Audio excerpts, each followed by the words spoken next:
I still remember the smell of burnt coffee in the conference room when my parents fired me.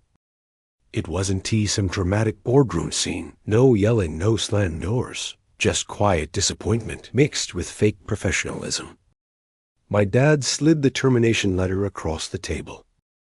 "Ryan, this is for your own good," he said without meeting my eyes. "You need to learn responsibility." My mom nodded, her tone soft but rehearsed. "You've been coasting, honey. You're not ready to manage yet. We'll rehire you once you've matured."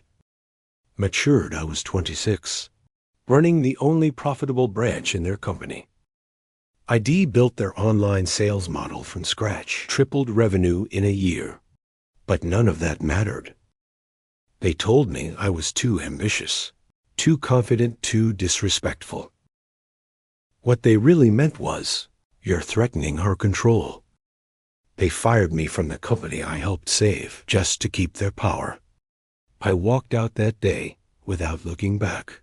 But in my head, I made a quiet promise. I'd build something better. And when they realized what they'd thrown away, I'd be the one signing their termination letter. When I left my parents' company, I had $480 in my account and a car that barely started in the cold. But I had one thing they didn't see: their playbook. AITA spent 4 years watching every decision they made, every weakness they ignored. I knew which suppliers they overpaid, which clients they neglected, and exactly where their pride blinded them. I started small. I rented a dusty co-working office the size of a closet and worked 16-hour days. I sold old electronics online, did freelance logistics for local shops, and slowly built a network. Every dollar went back into my idea, a streamlined version of their business model, but digital first, transparent, modern. People said I was crazy. "Your parents have been in this industry for decades." One investor told me, "You'll never outgrow their shadow." I smiled. "I don't need to outgrow it. I'm going to burn it." 2 years later, Rentec, my startup, was profitable. Small but agile. We undercut my parents' company on price, offered faster service, and didn't bury customers under outdated systems. And one day, I got an email from one of their biggest clients. "We're switching over to your company. Better pricing, better communication." Good luck. It was the first domino. Within 6 months, 3 more of their clients followed. By the end of that year, I wasn't even just competing with my parents. I was winning. Then one night, my mom called Ryan. She said, her voice trembling, "Your father is worried. The company's losing clients left and right. He says your name keeps coming up." I paused. "Yeah," I said quietly. "I guess word is spreading." There was silence. Then she whispered, "You're not doing this out of revenge, are you?" I didn't answer. Because the truth, I wasn't sure anymore. It started with a Facebook post. A cousin I hadn't spoken to in years wrote, "Can't believe Ryan would do this to his own parents." Money changes people. Then came the comments: relatives, old coworkers, even people I barely knew, all taking sides. Apparently my parents had started telling everyone that AITA betrayed them, that AITA stolen clients and copied their business. They made me sound like a vulture, feeding on the carcass of the family legacy. At first, I tried to ignore it. But then I got tagged in a photo of my parents, standing outside their office with a "for sale" sign behind them. The caption read, "Some people would rather destroy their family than share success." The comments were brutal. "Ungrateful son. Hope karma hits hard. Disgusting what people do for attention." What no one knew was that my parents hadn't even spoken to me since the day they fired me. No calls, No texts. Not even on my birthdays. They had erased me until their empire started to crumble. Still, the guilt crept in. 1D built Rentec out of ambition and pride, but now I was watching my family drown. And part of me felt like I'd thrown the rope just out of reach. I told myself they deserved it, that I was just running a business. But late at night, when the office lights dimmed, and I saw their old logo pop up on the news, local family business near collapse, it didn't feel like victory. Then came the final twist of the knife. My younger sister, Emily, the only one who had ever defended me, posted, "If Ryan still has a heart, maybe he should remember who paid for his education before he decides to destroy everything Dad built." It broke something in me. I realized this wasn't just business anymore. This was war, and I didn't start it, but I was damn sure going to finish it. I hadn't seen my parents in almost 3 years. So when they showed up unannounced at my office, I thought it was a joke. My assistant buzzed me. Ryan, there is a Mr. and Mrs. Carter here. They said they're your. Send them in, I said. My voice flat. They look smaller somehow. My dad's posture, once so commanding, had collapsed into tired shoulders. My mom's smile trembled, like she was forcing it through guilt. "Ryan," she started, "we didn't come here to fight." I leaned back in my chair, arms crossed. "Then what did you come for?" My dad cleared his throat. "We need help. The company's struggling badly. We lost our biggest contracts, and the bank won't extend our line of credit. You've made a name for yourself." And stop. I interrupted. "You came here because you want me to bail you out." He didn't deny it. It was surreal. The same man who once said, "You're not mature enough for responsibility," now sitting in front of me, practically begging. For a moment, I almost pitied him. Then I remembered the day they fired me. The humiliation, the silence, the loneliness. "I built this from nothing," I said quietly. "Well, you called me selfish, lazy, ungrateful. Now you need me, and suddenly I'm responsible enough." My mom's eyes filled with tears. "We were trying to teach you discipline, Ryan. We thought you'd come back eventually. We didn't mean to push you away." I laughed bitterly. "You didn't push me away, you erased me." The room fell silent. My dad finally spoke, voice heavy with pride and shame. "You're right," he said. "We were wrong. But if you don't help us now, everything we built, our home, our employees at LL, all be gone." I stared at them for years. I'd imagine this exact moment, them on their knees asking for help. I thought I'd feel satisfaction, power, but all I felt was tired. "Let me think about it," I said. "I'll call you tomorrow." When they left, my assistant walked in. "Are you really considering it?" I looked out the window at the city skyline, glowing in the distance. "I don't know," I whispered. "But if I do help them, they'll never own me again." I didn't sleep that night. I kept replaying their faces in my head, the defeat in my dad's eyes, the trembling apology in my mom's voice. For years, I dreamed of this day. Now it was here, and it didn't feel like victory. It felt like a test. By morning, I made my decision. When I arrived at their office, I barely recognized it. The once polished floors were scuffed, half the cubicles were empty, and the receptionist looked like she hadn't even been paid in weeks. The empire they bragged about for decades was crumbling right in front of me. They were waiting in the conference room, The same room they fired me in. My dad stood as I entered, trying to sound hopeful.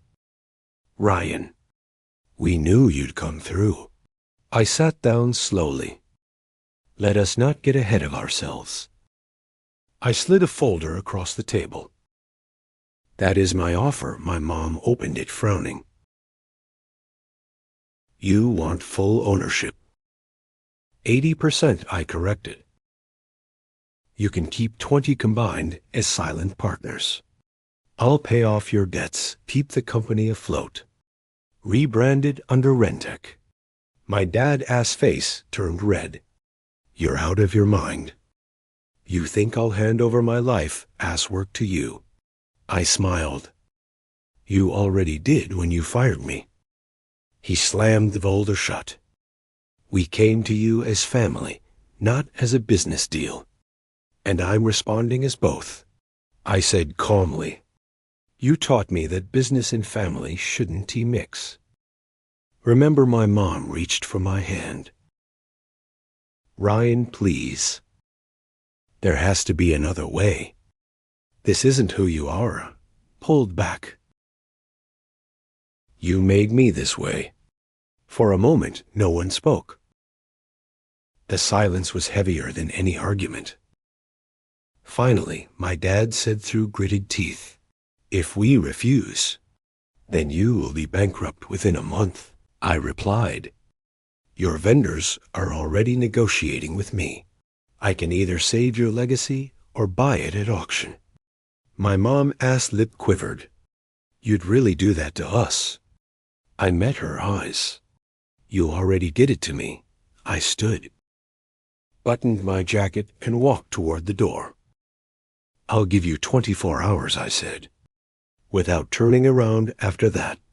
The offer expires." Outside, the cold air hit my face, but it felt cleansing. For the first time, I was in control. They didn't call the next day, or the day after that. I told myself I didn't care, that this was business, not emotion. But every time my phone buzzed, my chest tightened. When the 24-hour deadline passed in silence, I assumed they refused. Fine, I thought. Let them drown in their pride. Then on the third morning, I got an email. No subject line. Just one sentence: "will sign." It hit me harder than I expected. The victory I'd imagined for years felt hollow. When we met at the lawyer's office, they both looked older. My mom avoided my eyes the entire time. My dad, hands trembling, scribbled his signature beside mine without saying a word. The empire changed hands that morning legally, officially, irreversibly. As we stood to leave, my mom finally looked up. "I hope this makes you happy, Ryan." I wanted to say something, to tell her I didn't want revenge, just respect. But my throat locked, so I said nothing. After they left, my lawyer patted my shoulder. "Congratulations, Mr. Carter. You own everything now, everything except peace." That night, I drove by their house, the one I grew up in. The lights were off for the first time. It didn't feel like home. When I got back to my apartment, Emily was waiting outside. She looked furious. "What the hell did you do?" she snapped. "Save them," I said. "Or at least what else left." "You humiliated them, Ryan." "Dad has been throwing up all morning. Mom can't stop crying. You own them now. Do you even hear how sick that sounds?" Her voice cracked, and I finally saw the fear behind her anger. "They're your parents, not your enemies." I sighed. "They made me their enemy when they fired me." "No," she whispered. "They made a mistake. You turned it into a war." She left before I could reply. Her words echoed long after she was gone. Maybe she was right. Maybe I didn't when I just became exactly what they said. I'd be cold, ruthless, ungrateful. But it was too late to turn back. The contracts were signed. The company was mine. And somewhere deep down, I knew the real consequences were only beginning. Owning the company, didn't he feel like victory? It felt like inheriting a ghost. The first day I walked through those familiar doors. As CEO, the employees looked at me like I was a stranger who didn't belong there. Whispers followed me down the hallway. That's the son who took over. Did you hear he forced them out? They weren't wrong. I tried to focus on fixing what my parents had broken. Restructuring debt, modernizing systems, rehiring talent. But no matter how efficient the numbers looked, the place felt cursed. I found old family photos still hanging in the lobby. My dad shaking hands with clients, my mom smiling in the background. I couldn't bring myself to take them down. At meetings, I caught myself quoting my dad's old phrases. Efficiency drives trust, integrity keeps clients. Every time I said them. 2 months in the local business journal ran an article. Son saves family business after parents' mismanagement. But at what cost? The headline went viral. Sympathy shifted. People who once mocked my parents now pitied them. The comments online called me a corporate vulture, a backstabber, even a psychopath. I pretended not to care. But every word dug deeper. One night, I found my mom's voicemail waiting on my phone. Her voice was quiet, almost broken. Ryan, we saw the article. Your father, I sent he. Well, he want to say it, but he is ashamed. Maybe this is what we deserve, but please don't forget who we were before all this. I listened to it 3 times. And then I did something I hadn't done in years. I cried at my desk alone, surrounded by the empire. I'd won and ruined at the same time. The next week I heard my father had been hospitalized. Stress-induced arrhythmia. Emily texted me, you happy now? No, not even close. That night I looked out the office window at the glowing Rintex sign and finally admitted the truth. I didn't even want revenge anymore. I just wanted my family back. But the problem with burning bridges is that sometimes the ashes choke you before you can rebuild. The hospital smelled like antiseptic and quiet regret. I almost turned around twice before I made it to my father's room. He was sitting up in bed, thinner than I remembered, staring out the window at nothing. The machines beside him beeped steadily, indifferent to the silence between us. When he finally looked over, there wasn't anger in his eyes, just exhaustion. So he said weakly, the prodigal son visits. I forced a smile. You look better than I expected. Liar, he said, almost laughing. Then he coughed hard, clutching his chest. I stood awkwardly by the bed, hands buried in my pockets. There were 1,000 things I wanted to say, and none of them felt right. Finally, he broke the silence. I didn't fire you because I hated you, Ryan. I did it because I saw too much of myself in you. And I knew what that kind of ambition does to a man. I frowned. You fired me to protect me. He nodded slowly. That company ate me alive. I didn't. He wanted to do the same to you. For the first time, I saw him not as the tyrant who crushed my career, but as a man terrified of losing control. Of losing me. Why didn't he? You just tell me that, I asked quietly. Because fathers don't admit fear, he said, especially not to their sons. We sat there in silence again. 2 generations of stubborn pride, finally out of words. Then his expression changed.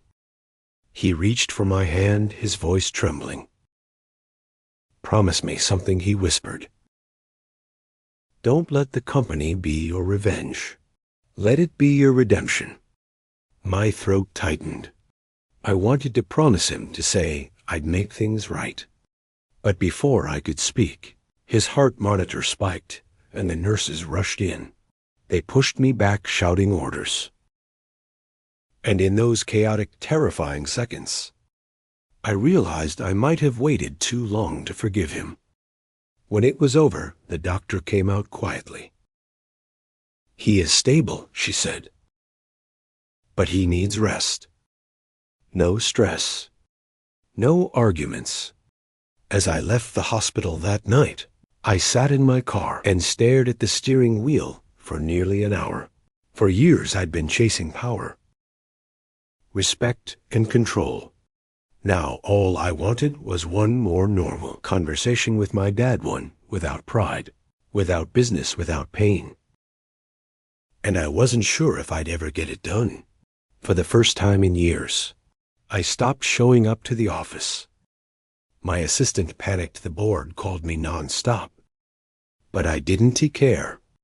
I spent every day at the hospital reading to my dad, bringing coffee to my mom, trying to make up for years of silence with simple presence. The first week he barely spoke. The second he started making sarcastic comments about the hospital food. By the third, he was back to complaining about lazy nurses and cheap Jell-O. That's when I knew he was getting better. One afternoon he looked at me and said, "You know you're good at this, taking care of people. Maybe you should try that at work too." It hit me like a punch. For years I'd been so obsessed with winning that I'd forgotten why I'd wanted to succeed in the first place, to build something real, something human.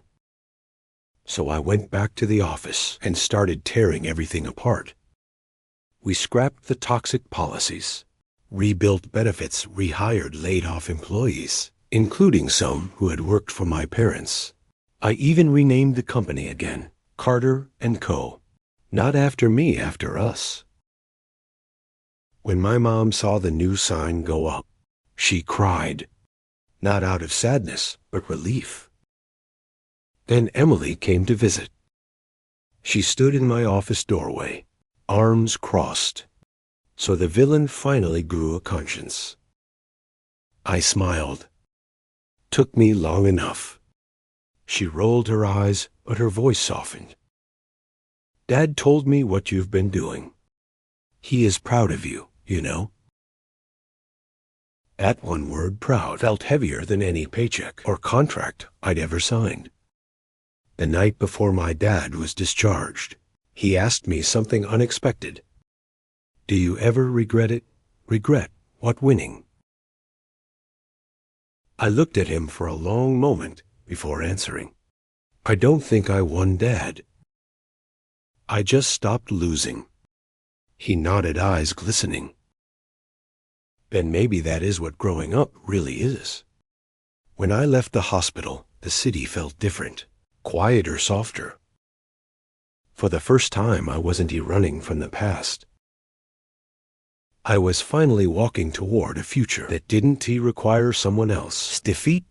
It was a sunny Saturday when I finally went to my parents' house. The garden smelled of blooming jasmine, the kind my mom had always loved. It felt almost unreal calm, ordinary, nothing like the war zone. It had been in my mind for years. They were waiting on the porch, nervously sipping tea. My dad stood straighter than I remembered. My mom's hands trembled slightly, but there was warmth in her smile. "Ryan," my dad said, voice low. "We never expected any of this. Not you surviving, not well." "Any of it," I nodded. "Neither did I, but here we are." We sat together on the porch swing, the kind that creaked just enough to remind us it was old. For a while, no one spoke. It wasn't uncomfortable, it was healing. Finally, my mom whispered, We're sorry for everything. For firing you, for hurting you. For not trusting you, I swallowed years of anger. Grief and ambition swirled in my chest. I know I said softly. And I'm sorry too. For making it about revenge instead of understanding. I let it consume me. My dad reached over and placed a hand on my shoulder. We made mistakes, but we're still your parents and you. You became everything we should have let you be. I felt a strange weight lift off my shoulders. All the contracts, the board meetings, the lawsuits, none of it mattered anymore.